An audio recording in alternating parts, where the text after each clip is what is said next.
Now, this is one of these places where you might say we're getting into the weeds, or into more of the nuts and bolts of reinforcement and behavior.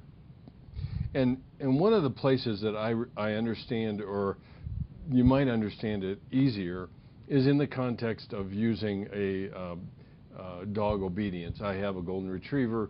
We've taken him through obedience training, and there are various aspects to that training that explain a lot of what we're going to talk about now. So we've gone through the basics of the reinforcers, the nature of operant conditioning. We add a reinforcer that increases the behavior. We can take away an aversive situation, which also reinforces or increases the behavior. We also talked about shaping. Shaping being successive approximations. In other words, I start with a behavior that doesn't look at all like what I want, but by successive approximations, I begin to reward behaviors that are closer and closer to the behavior I desire, and indeed I finally arrive at the target behavior. For a lot of kids, we might want them to stay at a task, and our target behavior is I want them to be able to do a task unattended for 15 continuous minutes.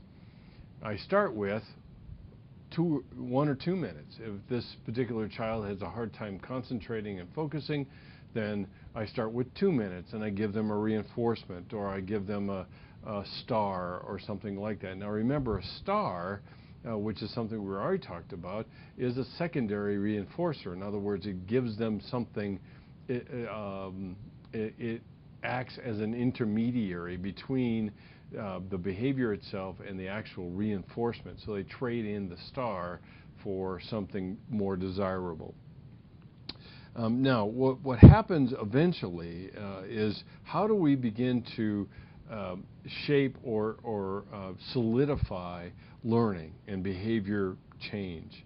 And what we began to realize is that with behavior, you can start out with continuous reinforcement. Every time you see the behavior, you reinforce it, and that's continuous every time, time after time after time. And before too long, the behavior is well entrenched. It happens on a consistent basis, and now the next step beyond continuous is to do something that we refer to as partial reinforcement. And remember, I'm just shortening reinforcement into this word here. So partial reinforcement, and when we want behavior to resist being extinguished, then we need to find ways to intermittently reinforce the behavior, which means that there's a slower acquisition of the behavior. So it takes a little longer time to acquire the behavior, but it also, the other part of partial reinforcement is it resists extinction. It doesn't go away very quickly. Even if it isn't reinforced, it doesn't go away very quickly. So we have 3 different, well, I should say 4 different kinds of schedules of reinforcement. The first one, well, let me divide it out this way. First of all, ratio has to do with the number of responses. So number of responses. Okay? That's the first concept. Second concept is interval.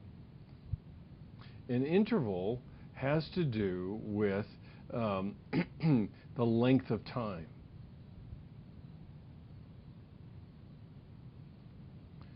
Okay, so interval has to do with time. Ratio has to do with responses, which makes it a little bit easier to remember, at least the ratio, because you've got 2 R's, ratio response, interval time. So essentially then we can divide these out into 2 different kinds of reinforcement schedules. The first one is built on responses, the second one is built on time. So first of all, fixed ratio which, if you put the two together, what that means is that you have a fixed number of responses. Let's say after 10 responses, the reinforcement occurs, and it happens each and every time, which leads to the reinforcement. Okay? And when you look at this diagram up here, you see that it's a fairly continuous and relatively steep response curve, if you will, or ascent. It goes in a fairly regular rate, straight up almost, okay? So fixed ratio. Now if we go to variable ratio, now we are saying, and this is where it gets a little bit more complicated, is that we say on the average of 10 responses,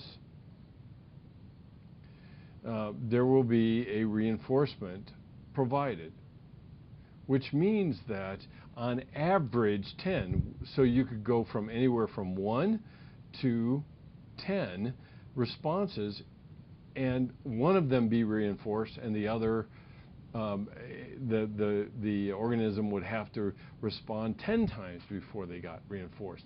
But it would be variable. It would change from time to time. So the first time, the rat may get a food pellet at 2 bar presses. The next time, after it's pressed the bar 5 times, it gets a reinforcement. After the next time, it goes down to 1, and then the next time it goes to 7. On average, it is 10 responses. Okay, so that's variable ratio. That's all built on responses. The next set goes exactly the same way. So now we've got fixed interval, and that means that after a set amount of time, so after 10 minutes, reinforcement is provided. And you can guess the pattern is going to follow. So fixed interval. That's essentially why when you look at the diagram up here in a fixed interval, you get this distinctive scalloped pattern. Because essentially the organism is saying, well, I don't get anything here, and so I'm going to wait time. Remember, intervals built on time. I'm going to wait until that time passes and my response rate begins to climb until I get reinforced, and then it drops, and then a little timer is going in the person's head or the organism's head. It starts to respond, gets reinforced again. That's a fixed interval. And I'll come back to that, so remember that, all right? And then the last one is variable interval, which says that on average interval, on average 10 minutes, so an average of 10 minutes passes before the response or the reinforcement occurs. And so it could be 1 minute, it could be 10, it could be 7, it could be 5, whatever. And essentially, this is an extremely smooth rate of response here, because the organism itself can't really know when the reinforcement is going to occur here. And so it keeps responding in the event that it will get the reinforcement during that time. This variable interval provides a very steady slope of responding. Now, one of the things I'd have you pay attention to is that a lot of the casinos today, most of the one-armed bandits function on a variable interval. The person doesn't know how much time passes, or if it's even built on responses for that matter. And so they just keep putting quarters in, putting nickels in, whatever, and to get the reinforcement that they need.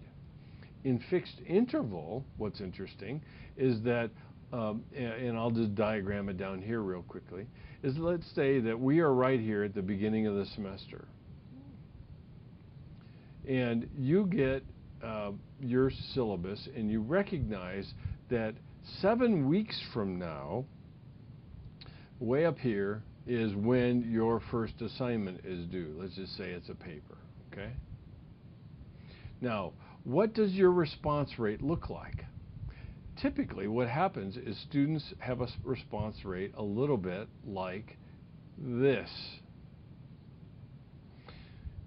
And this is each day that passes or each week that passes, and suddenly they begin to say, oops, I'm running out of time, and their response rate climbs at a precipitous rate until they hit the deadline.